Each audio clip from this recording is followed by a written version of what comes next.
Hi, Premier Eby. Welcome back to the program. Good to see you. Thanks for making the time.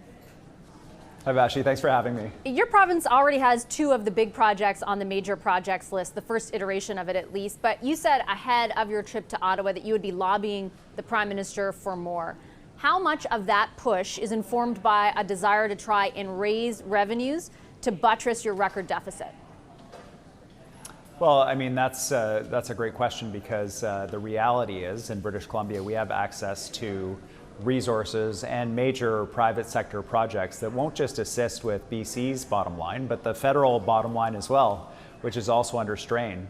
We can't look to taxpayers to be able to close these gaps while delivering frontline services. We have to look to growing the economy. And if the Prime Minister wants to grow the national economy, improve our GDP, but for families, provide those good, high-paying jobs, then look west, look to British Columbia, because that whole list could have been BC projects. And that's what my message has been for him and for all of his ministers is we're ready to work with them to grow the Canadian economy and create jobs. And we just need a strong federal partner standing beside us, and we can deliver. If you are banking on growing the economy to buttress, as I said, that record deficit, I understand that in the maybe generously medium, but probably mostly long term. In the near term, what is your government willing to do to address it? I know there's an administrative spending review underway, for example. You said you don't want to look to taxpayers. What are you doing at looking at yourself, your own government, to reduce the burden on the population?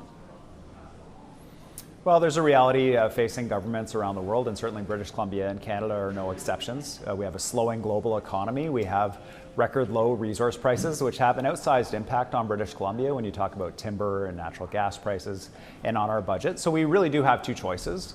One is to cut those frontline services and cut major infrastructure projects in our province. And the other is to build. And we are choosing the latter. We're definitely doing a review. We're getting waste out of the system in our health authorities and in government, making sure that we're reducing unnecessary bureaucracy. We've reduced the size of the public service by 850 full-time equivalents already in our review. But really, when we're talking about how are we going to pay for healthcare for all of those seniors, how are we going to make sure that young kids are going to high-quality schools where they're well supported, we have to grow the provincial economy and the national economy. And that's where these major projects come in, and they're not long-term. These are shovel-ready projects. I was at Highland Valley Copper, a massive copper mine in BC, announcing an expansion project. Since our announcement, they've already hired up 500 additional people of a total of 1,900. This is going to bring billions into our economy provincially as well as nationally. And we have a lot of projects like this that we're ready to go on. And that's my pitch to the Prime Minister. Look west. This is where the opportunity is.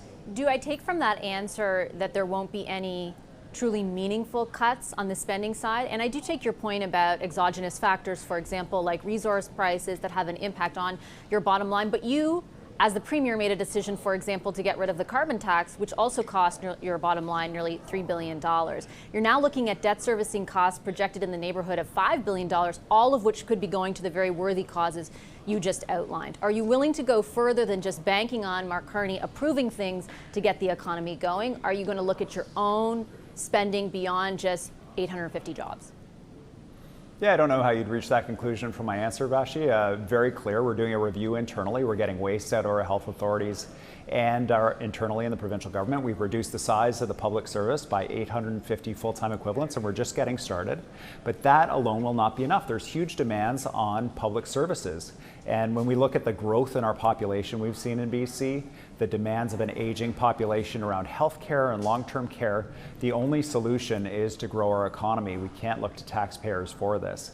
And so that is the work that I'm keen to do with the Prime Minister. That's the work that we're already doing in the province, and we will deliver for British Columbians. The opportunity is there, but with a strong federal partner, we can move even faster. Just a very quick follow-up before I move on to another topic of discussion between yourself and the Prime Minister. You mentioned 850 full-time jobs, and we're just getting started. Does that mean that the public service in British Columbia should expect further cuts? We're unapologetic about getting rid of administrative overhead and waste within the system. But we need those frontline workers delivering, whether it's healthcare or education or other services, to be there. One of the things we're looking at is how we deliver services. So when we have productivity enhancing opportunities like AI or people being able to receive services through their phones rather than face-to-face, These are opportunities for us to reduce costs without reducing services for people in the province. And so we're looking at everything to make sure that we're delivering high quality services to British Columbians, not impacting that, while bringing down the cost generally. And I certainly understand the intent of not impacting services, but just to be clear, my question was whether there would be more full-time jobs lost in the public service. I didn't get a specific answer to that. Well, there's no question that we have to bend the curve on the size of the public service, Vashi, and we've reduced the size of the public service by 850 full-time equivalents already. Okay, let me move on to another topic of discussion. As I mentioned with the Prime Minister, immigration. You spoke this morning to a large number of reporters at the on Parliament Hill, and you mentioned that you did raise your concerns. A few weeks ago, you spoke about the temporary foreign worker program in particular. You said it needed to be very much reconstructed, or there needed to be significant changes, or the federal government should consider getting rid of the program altogether. Did you ask the Prime Minister to do that? Yes, I spoke about immigration, and specifically the temporary foreign worker program, the international labor mobility program, with both the Prime Minister and now with the Immigration Minister as well. I actually brought with me Harjinder. Harjinder is a health worker in British Columbia. She's a medical transcriptionist, works in our healthcare system in BC, provides a vital service. She's facing deportation back to India because she's a temporary foreign worker, and because our provincial spaces where we can offer citizenship have been reduced by half, we're unable to offer permanent residency or citizenship for her. We have 800 health workers in that position. We lost childcare workers on the Sunshine Coast that didn't see a path to citizenship, and as a result, a childcare facility closed, leaving parents adrift. So my message for the Minister and for the Prime Minister was we're seeing really problematic excesses, especially south of the Fraser in British Columbia and the area around Surrey, of abuse of workers, people buying and selling the permits to bring in temporary workers, and just what appears to be a total absence of enforcement. Combined with the fact that we have temporary workers, we want to make them permanent. We want to keep them in British Columbia, and we can't do it because our numbers were cut by the previous minister so dramatically. I think the Prime Minister's taken some good steps on immigration to know exactly what's happening in the country and address some of the excesses we've seen. But there is some important work to happen, at least in British Columbia, and I imagine my colleagues across the country feel the same way. So just to be clear, because in my mind there's a couple of different things. At one point you were saying, abolishing the program altogether would be something to look at. On the other hand, if you're looking for a path to permanent citizenship and an increase to your permanent caps in the province, that's a very different thing. Which is it that you're asking the Prime Minister to do? It's both. We have temporary workers that are tied to a single employer, that if they are operating, many of them, under the assumption that if they raise concerns about being underpaid, unpaid overtime, being exploited. We've had temporary foreign workers come to our MLAs alleging sexual assault, for example, and saying, please don't say anything because I don't want to jeopardize my status in Canada. When you have these really serious issues come forward within the program, and when you have people on social media that are buying and selling the permits to bring in workers, something is very wrong with the system. And then you add on to that young people looking at this program and seeing Boston Pizza, Starbucks, big chains in British Columbia hiring managers through the temporary foreign worker program. They're saying, well, what is that about? And so when you look at all this together, it's a program that needs to be significantly reformed or replaced. And when you couple it up with the challenges we have for the temporary foreign workers that we want to keep, and we can't even keep them, there's some significant work to do. That was my message for the Minister. That's why I brought Harjinder with me to deliver that message directly. And we're going to continue that advocacy because it's just inexcusable. Do you have evidence, though, Premier, with all due respect, of what you're saying being widespread? Like, I understand the anecdotal evidence, and that's not to dismiss it, that you're bringing forward, or the stories that you're bringing forward.